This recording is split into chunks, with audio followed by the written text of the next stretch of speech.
Yes, on Easter night, we got a call at 325 Maca Road of a shooting that had just occurred. Deputies responded to the scene and an investigation started. And at first it appeared to be self-defense, right? Initially, we were given a story by the person that called that it was a self-defense issue, that he was attacked and shot at by another person, and that he had returned fire with his firearm, and subsequently the person died. How long did it take for you guys to kind of unravel and figure out that story wasn't true? Well, the investigation, it started, just like any other investigation. We interviewed the victim, analyzed the crime scene. During the investigation of the crime scene, it was determined there was a security surveillance system at the house that we were told was inoperable, but our detectives had what's the word I'm looking for? They decided to take the security video system just in case. So that was seized during the normal course of the investigation. What was Mr. Head doing on the property in the first place? He wasn't on the property. He was outside the property, and he had gone there. We're not sure exactly why he went there, but he did go to the front of the property. Did he know the Canes? Yes. He was the ex-boyfriend of their daughter and son and sister. Okay. And is that the daughter? Is she the one that was also arrested? No. That was the girlfriend of the other defendant. Gotcha. Has there been a discussion with them about why he had come to the property in the first place? Initially, we were told he came there looking for his ex-girlfriend. Was that Raquel Pomp?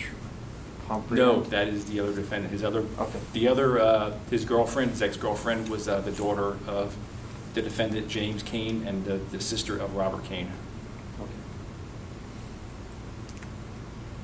And as far as the collection of the security camera, can you tell me a little bit about how you guys came across that? I know they talked about the surveillance equipment being there and possibly inoperable, but how did they ultimately find out that there was actual footage on it? Well, what happened is our detectives did notice there was cameras there, and they asked questions about it and discovered there was a security system there. Like I said, we were told it was not operational and recording, but it was collected anyway and given to our digital forensics lab that we have here at the sheriff's office. And our digital forensics lab, unlike a lot of other agencies, we're able to analyze that stuff in-house and get it back quickly, as opposed to other places that have to send it off to other agencies. So we had that security system in our possession Sunday night, and several days later we were able to view what was actually on that system. What did you guys see on the tape? What we basically saw most of the incident that happened that night. Okay. Now I know the press release talked about them going toward the body and conversing over it. Was there audible Yes, there was sounds? audible sound and visual sound that basically discredited the story we were initially given by the 911 caller. We were able to clearly see that what he told us was not true, and basically that's what led to the charges yesterday. All right. How long after that did you guys arrest them?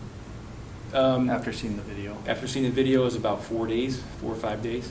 Okay. We had a lot of other detective work to do, and we don't just make assumptions or right away, just like when the victim initially told us the story. We continue with our investigation, and when we take action when we're ready to go. Okay. Right now they're being held at with no bond? Right now they're being held with no bond. They'll have first appearance today and go before a judge. Okay. Do you know if there will be additional charges for lying to officials? And The case is still misleading? being investigated, so yes, additional charges are possible. So you're still trying to figure out motive. I mean, what's the motive here? Well, we still have the ongoing investigation. The defendants haven't talked to us since we told them they were going to be charged. So we don't know exactly the motive at this point, but what we believe is, they were upset with Mr. Head over the breakup of the girlfriend, and that somehow led to this confrontation outside of the property of Mr. Cain.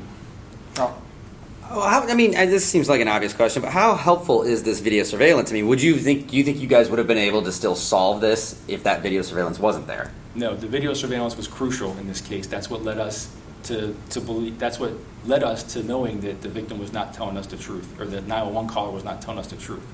Did it take any special work to get that footage, or was any of it Like I said, potentially erased? our digital forensics lab recovered the footage. It was recording, I believe, unknowns to the caller, that it was actually a recording device.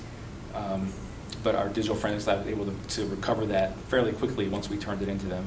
Okay, and all the firearms, did those belong to Robert Kane or James Kane? We don't have all that information back yet, but some of them did, yes. Okay. Does Mr. Head have family around this area? Yes, he does. What's their whole reaction to this? Because those guys almost got off based on the stand your ground. Right, and when we notified the family, we basically informed the family.